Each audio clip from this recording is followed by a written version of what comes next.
Hi everyone, my name is Stephanie and this is my persuasive technology app called Art-a-Bout.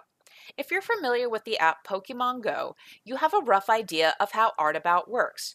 Using GPS and your smartphone, you can discover new and interesting pieces of art in the area around you. Art-a-Bout has three objectives. It introduces people to artwork in their city, in this case, the city of Boston.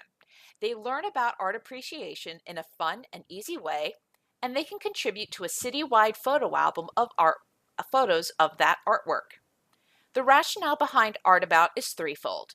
Art appreciation is a skill that isn't often taught in schools.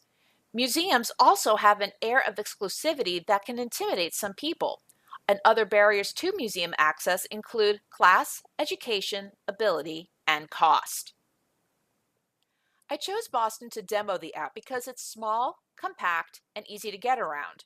But this is also a double-edged sword. Boston also has a lot of construction, cobblestone streets, and crowds that can impact even an able-bodied person's ability to move about the city. So the city itself is both a motivator and a demotivator. Now, who visits Boston? According to the Boston Tourism Bureau, Chinese tourists are the largest group of international visitors, followed by Great Britain and Germany. Domestically, it's mostly other New Englanders. Visitors to Boston typically go to museums. In fact, the Museum of Fine Arts is one of the most visited. The biggest motivator behind my app is cost.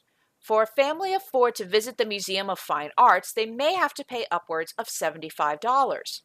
Art-a-Bout is a free app and it's family friendly. There is also no time limit. You can explore the city whenever and however you choose. I mentioned how Boston can be both a motivator and a demotivator, but other demotivators include amount of space on a phone because the app is all downloaded onto the phone at once, limiting internet access, as well as the app only being usable in Boston.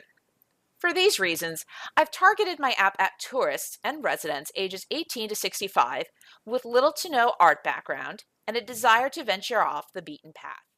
Here is my first task flow analysis. My user is Jane, a 30-something visiting Boston for the first time. She wants to discover what artwork is nearby her current location. She opens the app and goes to the map screen, which shows her position as well as nearby artwork. She selects one and the viewfinder screen opens, showing a green arrow that will always point in the artwork's direction no matter which way the phone is pointed. If Jane happens to get lost, she can always recheck the map app to see where she is.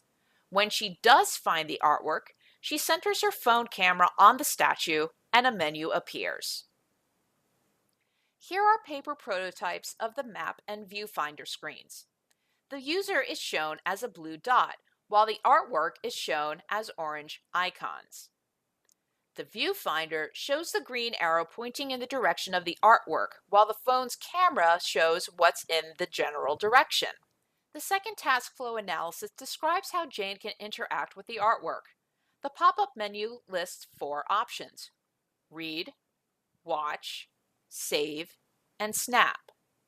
Read is a short paragraph discussing the artwork. Watch is a 30-second video of a Boston celebrity talking about the artwork.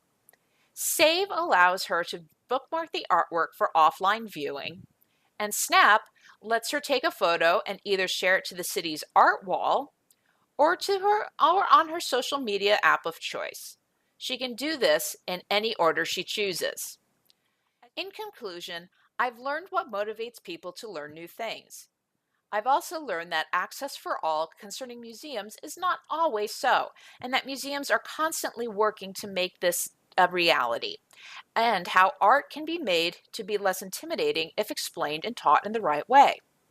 From this class, I learned more about gamification. I learned about breaking things down into baby steps and focusing more on short-term gains than a long-term goal. I learned how to design to persuade, which complements my learning design for attention and communication.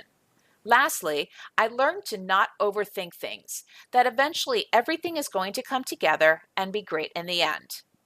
That's my presentation. Thanks for watching.